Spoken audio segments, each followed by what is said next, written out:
জয় হিন্দ, জয় Bharat. Dear viewers, আপনারা নিশ্চয়ই CAA সম্পর্কে অবহিত আছেন। সিএএ মানে সিটিজেনশিপ অ্যামেন্ডমেন্ট অ্যাক্ট, মানে নাগরিকত্ব সংশোধন আইন। সম্প্রতি কয়েক বছরে এই আইন নিয়ে এত বিতর্ক হয়েছে, সারা দেশে এটা নিয়ে এত প্রতিবাদ হয়েছে যে আমরা যারা সাধারণ মানুষ তাদের মধ্যে এটা নিয়ে কনফিউশনই আর কনফিউশন। একদিকে মোদী সরকার বলছে যে এই আইনটা নতুন কোনো আইন নয়, বরং কংগ্রেস সরকারই জনগণকে প্রতিশ্রুতি দিয়েছিল যে তারা বাংলাদেশ, পাকিস্তান, আফগানিস্তানের হিন্দুদের মানে আমাদের অত্যাচারিত মা বোনেদের ভারতে আশ্রয় দেবে, মানে সিএএ পাশ করবে। ये भी कांग्रेस पार्टी के नेताओं का वादा है। जब देश का विभाजन किया और वहां पर ढेर सारे देश में अल्पसंख्यक जो थे, हिंदू, बौद्ध, जैन, क्रिश्चियन थे, उन पर प्रताड़ना होती थी, सारे लोग यहाँ भाग कर आना चाहते थे। उस वक्त कांग्रेस पार्टी का वादा था कि आप धीरे धीरे आइए, आप जब भी आओगे भारत में आपका स्वागत है, आपको नागरिकता दी जाएगी। फिर मुकर गए। যখন ক্ষমতাসীন বিজেপি সরকার বলছে এটা নাগরিকত্ব কারার নয়, নাগরিকত্ব দেওয়ার আইন। आज स्पष्ट करना चाहता हूं, सीएए किसी की भी नागरिकता लेने का कानून नहीं है, छीनने का कानून नहीं है। इस देश की माइनॉरिटी को और विशेषकर मुस्लिम भाइयों को भड़काया जा रहा है। তখন বিরোধী দলগুলো বলছে যে মোদী সরকারের সিএএ আইন একেবারে বেআইনি এবং ভারতের মুসলমানদের নাগরিকত্ব কেড়ে নেওয়ার জন্য বিজেপির ষড়যন্ত্র, ভারতে মুসলমানদের দ্বিতীয় শ্রেণীর নাগরিক বানিয়ে দেওয়ার চেষ্টা। বিরোধী নেতাদের কথা অনুযায়ী এই সিএএ হলো শেষ পর্যন্ত ভারতকে হিন্দু রাষ্ট্রে পরিণত করার একটা গভীর ষড়যন্ত্র। असदुद्दीन ओवैसी ने ये सोशल मीडिया प्लेटफॉर्म एक्स पर पोस्ट डाली है और Opposition is to raise your voice against something is absolute democratic right. এখন আমরা যারা সাধারণ মানুষ তাদের কাছে লাখ টাকার প্রশ্ন হলো, তাহলে সত্যটা কি? কে ঠিক বলছে? সরকার পক্ষ ঠিক বলছে নাকি বিরোধী পক্ষ ঠিক বলছে? চলুন সেটাই আমরা জানি। সিএএ তে ঠিক কি বলা হয়েছে? সত্যিই কি আমাদের দেশের সংখ্যালঘুদের, বিশেষ করে মুসলমান ভাইদের ভয় পাওয়ার কারণ আছে? আসলেই কি এটা মোদী সরকারের এই আইনের মাধ্যমে ধর্মনিরপেক্ষ ভারতকে হিন্দু রাষ্ট্র বানানোর ষড়যন্ত্র করছে, নাকি এটা 2024-এর লোকসভা নির্বাচনে হিন্দু ভোটকে কনসলিডেট করার জন্য বিজেপির মাস্টার প্ল্যান? এর সবকিছুই জানবো আজকের এই ভিডিওটাতে। অবশ্য ভিডিওটা শুরু করার আগে একটা কথা বলে নিতেই হবে, আপনারা নিশ্চয়ই মানবেন যে ভারতীয় রাজনীতিতে ন্যারেটিভ বিল্ডিং আর প্রপাগান্ডা মেকিং নতুন কিছু নয়। ক্ষমতাসীন রাজনৈতিক দল এবং বিরোধী দল দুপক্ষই ন্যারেটিভ বিল্ড করে, ন্যারেটিভ চালায়, নিজেদের সুবিধা মতো প্রপাগান্ডা ছড়ায়। আর এই ন্যারেটিভগুলো অনেক সময় বাড়িয়ে চড়িয়ে দেখানো হয় যাতে সাধারণ মানুষগুলোকে নিজেদের মতো করে ম্যানিপুলেট করা যায় ভোট ব্যাংকে। আপনি হয়তো নিশ্চয়ই দেখেছেন যে স্বরা ভাস্কর সিএএ নিয়ে খুব অ্যাগ্রেসিভলি অপোজ করেছিলেন, কিন্তু যখন তাকে সিএএ ডিটেলস জিজ্ঞাসা করা হয়, জানতে চাওয়া হয় যে সিএ এর কোন ক্লজ নিয়ে তার সমস্যা, জিজ্ঞেস করা হয় যে আপনি আদতেও সিএ এর এই আইনটা ঠিক করে পড়েছেন তো, তখন তার জবাবটা কি ছিল নিজে কানেই একবার শুনে নিন। आपने एक्ट पढ़ा है स्वरा? सीए का लेना देना पूरे देश से है। आपने एक्ट पढ़ा है स्वरा? मैं बार-बार कह रही हूँ आपको, सीए आपने एक्ट पढ़ा है स्वरा? मैं आपके लिए एक्ट लेकर आई हूँ। मैंने रेलेवेंट सेक्शंस पढ़े हैं। স্বরা ভাস্কর নিজে মুখেই বলছেন যে এখনো তিনি সিএ এর এই আইনের ব্যাপারটা ডিটেলসে পড়ে দেখেননি। বুঝুন কাণ্ড। আর এমনই কিছু সোকলস অ্যাক্টররাও না জেনে না পড়েই সিএ এর বিরোধিতা করছেন, মানে লয়ের পুরো ব্যাপারটা না জেনেই নিজেদের সুবিধা মতো ন্যারেটিভ তৈরি করছেন সাধারণ মানুষদেরকে বিভ্রান্ত করার জন্য। আর এই কারণেই আমি আপনাদেরকে অনুরোধ করব এই ভিডিওটাকে শুরু থেকে শেষ পর্যন্ত দেখার জন্য, যাতে করে সিএ নিয়ে আপনাদের সমস্ত কনফিউশন যেটা অলরেডি আপনাদের হচ্ছে তার সবটা দূর হয়ে যায়। এই ভিডিওটাতে আমি সিএ এর ভালো দিকগুলো যেমন বলবো, মন্দ দিকগুলোকেও আপনাদের সামনে রাখবো, যাতে করে আপনারা নিজেরাই বুঝতে পারেন যে এই ল আদতে আমাদের জন্য ভালো হবে নাকি এই লটা আদতে আমাদের জন্য খারাপ হবে। দেখুন, নাগরিকত্ব সংশোধনী আইনের ধারা 1-এ বলা হয়েছে যে 31শে ডিসেম্বর 2024 পর্যন্ত পাকিস্তান, বাংলাদেশ, আফগানিস্তান থেকে আসা সমস্ত শরণার্থী যারা অবৈধভাবে ভারতে এসে বসবাস করছে, সেই সমস্ত হিন্দু, শিখ, জৈন, বৌদ্ধ, খ্রিস্টান এবং পারসিকদেরকে এই আইন আইনিভাবে ভারতের নাগরিকত্ব দেবে। মানে তারা খুব সহজেই এখানে নাগরিক হিসেবে যাতে বসবাস করতে পারে তার জন্য নাগরিকত্বের অধিকারকে প্রদান করবে। কিন্তু সিএএ এর ধারা 2 অনুযায়ী কোনো মুসলমান এখানে এলে তিনি নাগরিকত্ব পাবেন না। আর ঠিক এটাই বিরোধীদের সবচেয়ে বড় ইস্যু। বিরোধীরা বলছেন যে কেন মুসলমানদের সঙ্গে এই বৈষম্য হবে, এখানে বিরোধীদের দ্বিতীয় অভিযোগটা হচ্ছে যে এই সিএএ 2024 সালের নির্বাচনের জন্য আসলে একটা চূড়ান্ত মাস্টার প্ল্যান, হিন্দু ভোটকে কনসলিডেট করে 2024 সালে নির্বাচন জেতার জন্য বিজেপির মাস্টার প্ল্যান। আর তৃতীয় যে অবজেকশন এই বিরোধীরা করছেন সেটা হলো সিএএ হলো অসাংবিধানিক। বিরোধীদের বিশেষ করে কংগ্রেস পার্টির যুক্তি হচ্ছে যে এই আইনটা আসলে বৈধই নয়, এটা আসলে বেআইনি, এটা আসলে অসাংবিধানিক, কারণ এটা স্পষ্টভাবে সংবিধানের আর্টিকেল 15কে লঙ্ঘন করছে। কারণ আর্টিকেল 15তে সুস্পষ্টভাবে বলা আছে সরকার কখনোই জাত ধর্মের ভিত্তিতে নাগরিকদের প্রতি বৈষম্য করতে পারবে না। কিন্তু সিএএ আইনে আপনি স্পষ্ট দেখছেন যে সরকার ধর্মের ভিত্তিতে নাগরিকদের প্রতি বৈষম্য করছে। তাদের চতুর্থ এবং প্রধান অভিযোগটা হলো এই আইন ভারতকে অপরাধের কেন্দ্রে পরিণত করবে। অরবিন্দ কেজরিওয়ালজি সিএএ কে ভারতের জন্য সবচেয়ে বড় বিপদ বলেছেন, কারণ তার মতে আফগানিস্তান, পাকিস্তান, বাংলাদেশের জন্য একবার যদি এই রাস্তাটা খুলে যায় যে তারা যখন খুশি আমাদের দেশে এসে বসবাস করতে পারবে, তখন কিন্তু আমাদের দেশে চুরি, ডাকাতি, রেপ, আইন শৃঙ্খলার অবনতি এর প্রত্যেকটাই বেড়ে যাবে। কি বলছেন অরবিন্দ কেজরিওয়াল, একটু নিজে কানেই শুনুন। कानून सीए का जो कानून आया है उसमें ये लिखा है कि पाकिस्तान, अफगानिस्तान और बांग्लादेश में रहने वाले अल्पसंख्यक, वहां जो माइनॉरिटीज हैं, वो माइनॉरिटीज को हमारे देश के अंदर नागरिकता दी जाएगी। पता नहीं वो कौन लोग हैं, क्या हैं, सारी कानून व्यवस्था चरमरा जाएगी, चोरियां, डकैतियां, बलात्कार बढ़ेंगे हमारे देश के अंदर, पूरी कानून व्यवस्था, और पता नहीं कैसे कैसे लोग आएंगे वहां पे। দেখুন এই যে অরবিন্দ কেজরিওয়ালের আর্গুমেন্ট, এটাতে কিন্তু যুক্তি আছে। কারণ আপনি যদি দেখেন দেশে যত ইললিগাল ইমিগ্রেন্ট আসে তারা কোনো না কোনো ইললিগাল কাজ অবশ্যই করে, কারণ তাদের কাছে কিন্তু কোনো বৈধ পেপার ডকুমেন্টস থাকে না। এই যে মহীশূরে এর আগের বছর এই খবরে প্রকাশ পেয়েছিল যে কিছু বাংলাদেশি ইমিগ্রেন্ট সেখানে বেআইনি কাজ করতে গিয়ে রীতিমতো ধরা পড়েছে। দেখুন সাধারণভাবে এখানে তাদের কাছে যেহেতু কোনো পেপার ডকুমেন্টস থাকে না, তাই তারা কোথাও গিয়ে কিন্তু জব পায় না, আর এই কারণে তাদেরকে ইললিগাল কাজ করতেই হয়। যেমন প্রস্টিটিউশন করতে হয়, হিউম্যান ট্রাফিকিং করতে হয়, গরু পাচার করতে হয়, ফেক প্রোডাক্ট বানানোর মতো অপরাধমূলক কাজগুলো এই ইললিগাল ইমিগ্রেন্টরাই করে। এবার আসা যাক অপোজিশনদের 5 নম্বর অ্যালিগেশন বা মেজর অ্যালিগেশনের ব্যাপারে। 5 নম্বর অ্যালিগেশনে বলছে তারা যে বিজেপি সিএএ এর মাধ্যমে ভারতকে আসলে ধর্মশালায় পরিণত করবে। বিরোধীদের স্পষ্ট কথা, পাশের দেশের মানুষজনকে আমরা আমাদের দেশে কেন নেব? আমাদের দেশটা কি ধর্মশালা? যে যখন ইচ্ছে আমাদের দেশে আসবে? দেখুন যুক্তিটা কিন্তু অকাট্য।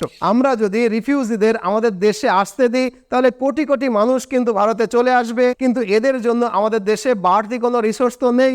অতএব কথাই তো যুক্তি আছেই। ডিয়ার ভিউয়ার্স, এতক্ষণে এই 5টা পয়েন্টে বিরোধীদের যে বিরোধিতার কারণ সেই পয়েন্টগুলো যুক্তিপূর্ণভাবে আশা করি বুঝতে পারলেন। এবার চলুন বিজেপি বা সরকার পক্ষ থেকে এর বিরুদ্ধে ঠিক কি কি যুক্তি দেওয়া হচ্ছে। অবশ্য তার আগে আমাদের সিএএ ব্যাপারটা একটু বুঝে নিতে হবে। আমাদের অনেকেরই মনে থাকবে যে 11ই ডিসেম্বর 2019-এ নাগরিকত্ব সংশোধন আইন সংসদে পাশ হয়েছিল। এই সিএএ আইন একটা সংশোধনী আইন, মানে সংশোধন যখন হচ্ছে তখন নিশ্চয়ই মূল একটা আইন থাকবেই থাকবে। আর এই মূল আইনটা হলো 1955-এর সিটিজেনশিপ অ্যাক্ট বা 1955 সালে পাশ হওয়া নাগরিকত্ব আইন। যদিও এই আইনে ছোটখাটো কিছু পরিবর্তন হয়েছিল, তবুও 2019 সালের আগে মূল নাগরিকত্ব আইনটা 1955 সালে যেটা কার্যকর হয়েছিল সেই অনুযায়ী কিন্তু আমাদের দেশে নাগরিকত্ব পাওয়া যায়। এবং এই সিটিজেনশিপ অ্যাক্ট 1955 অনুযায়ী 5 রকম পদ্ধতিতে আমাদের দেশে কিন্তু নাগরিকত্ব পাওয়া যায়। যে 5টা পদ্ধতি কিন্তু এই নতুন সংশোধনী আসার পরেও কিন্তু সমানভাবে অ্যাপ্লিকেবল আছে। কিন্তু এখন 2019 সালে সিএএ পাশ করার পরে মূল নাগরিকত্ব আইনের মানে 1955 সিটিজেনশিপ অ্যাক্টের আইনে 2টো পরিবর্তন করা হয়েছে। প্রথমটা হলো আগে ভারতে আইনগতভাবে নাগরিকত্ব পেতে কমপক্ষে 11 বছর সময়কাল লাগতো, সেটাকে কিন্তু এই সিএ এর পর কমিয়ে 5 বছর করা হয়েছে। আর দ্বিতীয় পরিবর্তন হলো অবৈধ অভিবাসীদের ক্ষেত্রে। এর আগে আমাদের প্রতিবেশী যে কোনো দেশের যে কোনো ধর্মের মানুষরাই কিন্তু অবৈধভাবে আমাদের দেশে এলে নাগরিকত্বের আবেদন করতে পারতো না, কিন্তু এখন এই সংশোধনীর পর 31শে ডিসেম্বর 2024 পর্যন্ত আসা অবৈধ অভিবাসীরা যদি তারা ভারতে 5 বছরের বেশি সময় ধরে বসবাস করে তাহলে তারা আইনিভাবে ভারতের নাগরিকত্বের জন্য আবেদন করতে পারবে। কিন্তু কথা হচ্ছে হিন্দু, বৌদ্ধ, শিখ, জৈন, পার্সি এবং খ্রিস্টান হলে তবেই আবেদন করতে পারবে, কিন্তু যদি তারা মুসলিম হয় তাহলে তারা নাগরিকত্বের জন্য কোনো রকমভাবেই আবেদন করতে পারবে না। এখন স্বাভাবিকভাবেই যে কারোর কাছেই সবচেয়ে বড় প্রশ্নটি হবে, কেন এটা শুধুমাত্র মুসলিম সম্প্রদায়ের সাথেই বৈষম্য করা হলো? তাহলে কি ভারত মুসলমানদেরকে ভারতে আশ্রয় দিতে চায় না? এই প্রশ্নের উত্তর পেতে হলে আমাদের কিন্তু ঐতিহাসিক প্রেক্ষাপটটাকে ভালো করে বুঝে নিতে হবে। স্বাধীনতার আগে আমরা জানি যে বাংলাদেশ এবং পাকিস্তান কিন্তু দুটো দেশই অখণ্ড ভারতের অংশ ছিল, কিন্তু দেশভাগের পর এই দুটো দেশ প্রকাশ্যে নিজেদেরকে ইসলামী প্রজাতন্ত্র হিসেবে ঘোষণা করে দেয়, অর্থাৎ তারা ইসলামকে তাদের রাষ্ট্রধর্ম হিসেবে ঘোষণা করে। ফলত সেখানে অমুসলিমদের কোনো সাংবিধানিক অধিকার আর থাকে না। সময় বাড়ার সাথে সাথে তাদের অবস্থারও কিন্তু ভীষণ রকমের অবনতি হয়। আমি কিন্তু অমুসলিমদের কথা বলছি। উদাহরণস্বরূপ, আজ পাকিস্তানে হিন্দু জনসংখ্যা মাত্র 1%, যা স্বাধীনতার সময় কিন্তু ছিল 24%। আপনি কল্পনা করতে পারেন 24% থেকে নেমে গিয়ে 1%-এ পৌঁছে গেছে, মানে দেশের পুরো 1/4 জনসংখ্যা হঠাৎ করেই পাকিস্তান থেকে ধ্বংস হয়ে গেছে। কারণ কি? কারণ সংখ্যালঘুদের ওপরে অত্যাচারের ঘটনা কিন্তু পাকিস্তানের স্বাভাবিক। সেখানে অমুসলিম মেয়েদেরকে অপহরণ করা হয়, গণধর্ষণ করা হয়, জোর করে ধর্মান্তরিত করা হয়, এবং সবচেয়ে দুর্ভাগ্যজনক বিষয় হলো এমনকি পাকিস্তানের পুলিশ এই ধরনের মামলাকে নথিভুক্ত করার জন্য কোনো রকম ব্যবস্থাই নেয় না, বরং পাকিস্তানি পুলিশ এই ধরনের মামলাকে নথিভুক্ত করতে রীতিমতো অস্বীকার করে। শুধু তাই নয়, পাকিস্তানের আইনে লেখা আছে যে রাষ্ট্রপতি বা হায়ার অথরিটির কেউ, এমনকি জুনিয়র সরকারি কর্মকর্তারাও কিন্তু মুসলমান হতেই হবে, অমুসলিমদের কোনো অধিকার থাকবে না।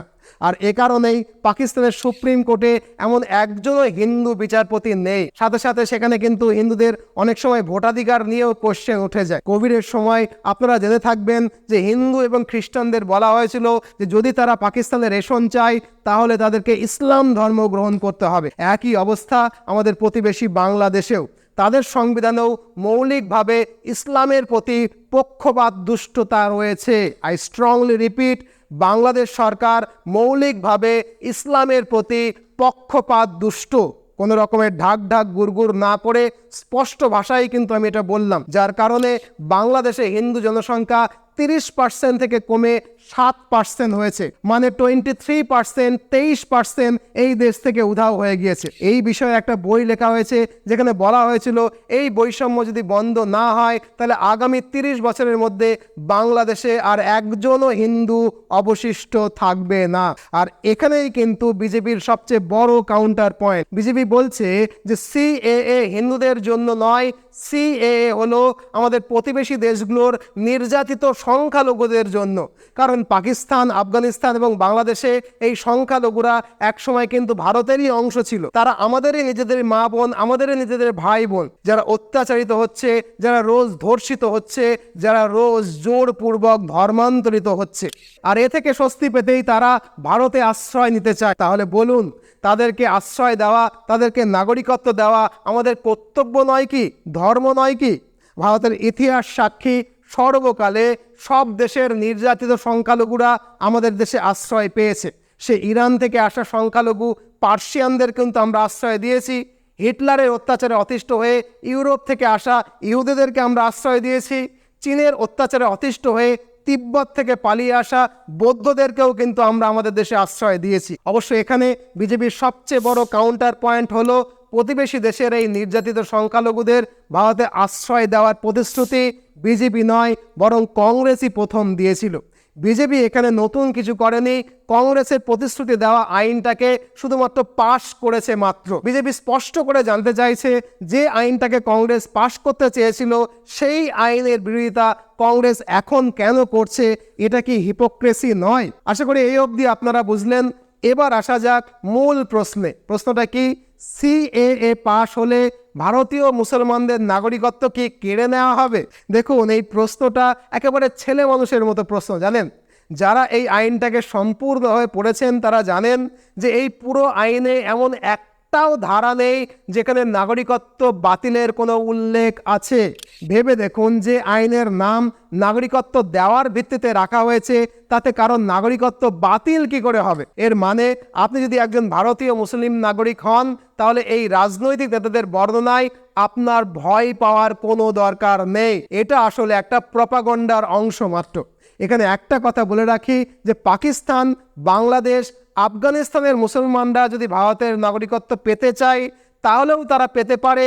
যে আইন রয়েছে 1955-এর, সেই আইন অনুযায়ী নির্দিষ্ট প্রক্রিয়ার মাধ্যমেও কিন্তু তারা এখনও পেতে পারে। এর উৎকৃষ্ট উদাহরণ হচ্ছে পাকিস্তানি গায়ক আদনান শামী। আই রিপিট, এর প্রকৃষ্ট উদাহরণ হচ্ছে পাকিস্তানি গায়ক আদনান শামী, যিনি আইনি প্রক্রিয়া অনুসরণ করে আজ ভারতের নাগরিক হয়েছেন। তার মুসলিম হওয়াটা কিন্তু ভারতের নাগরিক হওয়ার জন্য আটকায়নি। এরকম আরও অনেক এক্সাম্পল আছে, আপনারা নিশ্চয়ই জানবেন। কিন্তু মজার বিষয় হলো, এখানে কিছু রাজনৈতিক নেতা এটা বলছেন যে সিএএ সংবিধান বিরোধী, কারণ সরকার ধর্মের ভিত্তিতে নাগরিকদের প্রতি বৈষম্য করছে। কিন্তু আমি মনে করি এখানে তারা সব কিছু বুঝেও শুধুমাত্র ভোট রাজনীতির জন্যই ব্যাপারটা পাশ কাটিয়ে যাচ্ছে। দেখুন, সংবিধান মোতাবেক ভারতের কোনো নাগরিকের জন্যই ভারত সরকার ধর্মের ভিত্তিতে কোনো বৈষম্য করতে পারে না, এটা কিন্তু সর্বই সত্য। কিন্তু যিনি ভারতের নাগরিক নন, মানে একজন বিদেশি, তার জন্য কি ধরনের আইন প্রয়োগ করা হবে তার ওপরে কিন্তু সাংবিধানিক নিষেধাজ্ঞা কোথাও উল্লেখ করা নেই। সুতরাং সিএ এর বিরুদ্ধে যারা কথা বলছে, তারা কেবল অর্ধেক সত্য কথা বলছে এবং নিজেদের ন্যারেটিভ তৈরি করবার জন্যই বলছে, ভোট ব্যাংকের সুবিধা পাওয়ার জন্যই বলছে। যদি আইনটা সত্যি অসাংবিধানিক হতো, তাহলে এতক্ষণে আমাদের মহামান্য সুপ্রিম কোর্ট এই আইনটাকে নিশ্চয়ই বাতিল করেই দিত। আশা করি এই অবধি বুঝতে পারলেন। এবার আসি বিরোধীদের তৃতীয় অভিযোগ নিয়ে। বিরোধীদের তৃতীয় অভিযোগ কি? তাদের মতে প্রতিবেশী দেশের উদ্বাস্তু মানুষকে আশ্রয় দিয়ে বিজেপি ভারতকে ধর্মশালা বানাতে চাইছে। সরকারের অবশ্য পাল্টা যুক্তি যে এটা আসলে আদ্যপান্তে সম্পূর্ণ ভুল। বিজেপির মতে শ্রীলঙ্কা এবং তামিলনাড়ুর উদাহরণটা দেখুন, সেখানকার হিন্দুরা কিন্তু যারা শ্রীলঙ্কায় বাস করে তারা কিন্তু নির্যাতিত নয়, আর এ কারণেই কিন্তু শ্রীলঙ্কার হিন্দুদেরকে আমরা এই আইনের মধ্যে অন্তর্ভুক্ত করিনি। এই আইন শুধুমাত্র নির্যাতিত সংখ্যালঘুদের জন্য, নির্যাতিত মানে যারা তাদের ধর্মের জন্য কোনো একটা প্রতিবেশী দেশে অন্যায় সহ্য করছে তাদের জন্য। যেমন দ্বিতীয় বিশ্বযুদ্ধের আগে ইহুদিরা নাৎসি জার্মানিতে অত্যাচারিত হয়েছিলেন, এই এক্সাম্পলটার সঙ্গে আপনি মিলিয়ে দেখলে আশা করি বুঝতে পারবেন। অবশেষে যদি শ্রী অরবিন্দ কেজরিওয়ালের মন্তব্যের কথাই ধরি, তিনি বলছেন কি যে সিএএ ভারতে অপরাধ প্রবণতা বাড়াবে। তবে দেখুন, এই উদ্বাস্তুরা ইতিমধ্যেই ভারতে চলে এসেছে। 2014 সালের আগে থেকেই তারা এখানে বসবাস করছে এবং যদি আমরা তথ্য দিয়ে দেখি তাহলে দেখতে পাবো 2014 সালের পর ভারতে অপরাধের হার কিন্তু বাড়েনি, বরং অনেকটা কমেছে। সুতরাং আপনি যে অপোজিশনদের আর্গুমেন্টটা শুনলেন, ব্যক্তিগতভাবে এগুলো যুক্তিযুক্ত কিনা সেটা আপনারাই বিচার করবেন। কিন্তু আমি ব্যক্তিগতভাবে যখন এই সিএ আইনটা নিয়ে চিন্তা করেছি, তখন এই সিএ আইনে একটা মেজর প্রবলেম খুঁজে পেয়েছি। এতে ধর্ম বা বর্ণের কোনো বিষয় নেই, কিন্তু আমার মতে এটা কিন্তু একটা বড় সমস্যা। কারণ এই সমস্যাটা ভারতের নিরাপত্তার বিষয়ক, যেটা কিন্তু কোনো বিরোধী দল একেবারেই মুখে আনছে না। কিন্তু আমার মনে হয়েছে, মন দিয়ে শুনুন। দেখুন, আমি ব্যক্তিগতভাবে মনে করি সিএএ এর বড় অসুবিধাটা হলো যে এই আইন আমাদের দেশকে নিরাপত্তার হুমকির সামনে ফেলতে পারে। দেখুন, আগে 11 বছর ভারতে থাকার পর একজন বিদেশি অভিবাসী আমাদের দেশের নাগরিক হওয়ার অধিকার পেত। কিন্তু এখন বিজেপি সরকার এই 11 বছরের মেয়াদটাকে কমিয়ে 2019-এর সিএএ আইনে 5 বছর করে দিয়েছে, যেটা কিন্তু আমার মতে একটা বড় সমস্যা তৈরি করতে পারে। কারণ আমরা যদি মার্কিন যুক্তরাষ্ট্রের মতো একটা দেশের দিকে তাকাই, সেখানে তাদের নাগরিকত্ব দেওয়ার সময়কাল 134 বছর। ভেবে দেখুন, কেউ এত বছর কি বাঁচে? এমনকি সংযুক্ত আরব আমিরশাহিতে, যেখানে প্রচুর ভারতীয়রা বাস করে বা ভারতীয়রা রয়েছে, সেখানেও কিন্তু এই সময়কালটা 30 বছর। তাহলে মাত্র 5 বছরের মধ্যেই ভারতের নাগরিকত্ব দিয়ে দেওয়াটা কি ভালো কাজ হচ্ছে? এই নাগরিকত্ব পাওয়ার প্রক্রিয়াটা সহজ বা সংক্ষিপ্ত হলে এটা জাতীয় নিরাপত্তার জন্য কিন্তু একটা হুমকি হবে বলেই একজন ভারতীয় শিক্ষক হিসেবে আমি মনে করি। যদি কোনো আইএসআই এজেন্ট হিন্দু, শিখ বা পার্সি হয়ে ভারতে এসে বলে যে আমি 2014 সাল থেকেই এখানে বসবাস করছি, তাই আমার নাগরিকত্ব চাই, তাহলে সেটা আমরা কিভাবে যাচাই করব? এই প্রশ্নও কিন্তু সরকারের কাছে একজন ভারতীয় শিক্ষক হিসাবে আমি রাখতে চাই। ইতিমধ্যে ভারতের নিরাপত্তা সংস্থা খোলাখুলি বলেছে যে খালিস্তানের প্রতিবাদী যে নেতা অমৃতপাল সিং, তিনি কিন্তু পাকিস্তানের গুপ্তচর সংস্থা ISI এর এজেন্ট। এমনকি রাশিয়ার ভারতীয় দূতাবাসেও আমরা 14 বছর পর ISI এর একজন এজেন্টকে শনাক্ত করতে পেরেছি। উল্টো দিকে যদি আমরা দেখি, মানে আমাদের কথা ধরি, আমাদের দেশেরও কিন্তু একজন এজেন্ট অজিত দোভাল, তিনি কিন্তু পাকিস্তানের 7 বছর মুসলিম হিসেবে বসবাস করেছিলেন, কেউ কিন্তু তাকে চিনতে পারেনি। তাই এই বিষয়টাতে শুধু বিরোধী দলের নয়, একজন সচেতন নাগরিক হিসাবে আমাদেরও প্রশ্ন তোলা উচিত। কারণ আমি মনে করি CAA অনুযায়ী নাগরিকত্ব যারা পাবে তারা পরবর্তীকালে দেশের বড় কোনো পদে বসতেই পারে, MLA হতে পারে, MP হতে পারে, এমনকি প্রধানমন্ত্রী পর্যন্ত হতে পারে। ভারতের নাগরিকত্ব পাওয়াটা এত সহজ হয়ে গেলে ভারতের জাতীয় নিরাপত্তাটা কিন্তু হুমকির সামনে পড়বে। বিষয়টা কিন্তু আমাদের বিবেচনা করতে হবে। অবশ্যই এখানে আরও একটা কথা বলে রাখা দরকার, ধান বান্ধা শিবের গীতের মতো, যে নাগরিকত্ব পাওয়ার ব্যাপারটা আমরা কঠিন করতেই পারি, কিন্তু আজকের দিনে ভারতে এসে আধার কার্ড পাওয়ার ব্যাপারটা কঠিন হওয়া সত্ত্বেও অনায়াসে কিন্তু জাল আধার কার্ডটা বানিয়ে ফেলছে অনেক অবৈধ অভিবাসী, এবং সেই সংখ্যাটা কিন্তু শত নয়, হাজারে হাজারে, লাখে লাখে। অবৈধ বাংলাদেশি এবং পাকিস্তানিরা মাত্র 2000-3000 টাকা দিয়ে জাল আধার কার্ড তৈরি করে ফেলছে এবং রাতারাতি তারা ভারতের বৈধ নাগরিক হয়ে উঠছে, যেটাও কিন্তু একজন ভারতীয় শিক্ষক হিসেবে আমি মনে করি আমাদের জাতীয় নিরাপত্তার জন্য একটা বড়সড় হুমকি। দুর্ভাগ্যবশত আপনি যদি দেখেন তাহলে একজন রাজনৈতিক নেতাও আপনি খুঁজে পাবেন না, একজন বিরোধী নেতাও আপনি খুঁজে পাবেন না যে প্রশ্নটা সুজিত দেবনাথ স্যার তুলল সেই প্রশ্নটা তুলছে। কিন্তু যাই হোক, আমি আপনাকে এই আইনের পক্ষের যুক্তিগুলো যেমন দিলাম, বিরোধী যুক্তির কথাগুলোও কিন্তু একই রকমভাবে বললাম। এবার আপনি আপনার মস্তিষ্ক দিয়ে বিচার বিবেচনা করে কোনটা যুক্তিসঙ্গত সেই সিদ্ধান্ত আশা করি নিজেরাই নিতে পারবেন। সিদ্ধান্তটা যদি নেন, কমেন্ট বক্সে নিশ্চয়ই আপনি আপনার সিদ্ধান্তের কথাটা জানাবেন। প্রত্যেকের কমেন্ট আমি নিজে পড়ি, প্রত্যেকের কমেন্ট পড়ার আমি কিন্তু অপেক্ষায় রইলাম। আজকে এ পর্যন্ত। যদি ভিডিওটা খুব ভালো লাগে তাহলে নিশ্চয়ই লাইক করবেন, আর এই রকম কঠিন বিষয় সহজ করে যদি বুঝতে চান তাহলে নতুন হলে চ্যানেলটাকে সাবস্ক্রাইব করে নিতে ভুলবেন না। আপনার পরিজনের সঙ্গে হোয়াটসঅ্যাপে এই ভিডিওর লিঙ্কটা শেয়ার করে নিতে ভুলবেন না। নতুন ভিডিও নিয়ে আবার দেখা হবে। ভালো থাকুন, সর্বদা ভারতের পক্ষে থাকুন। জয় হিন্দ, জয় ভারত।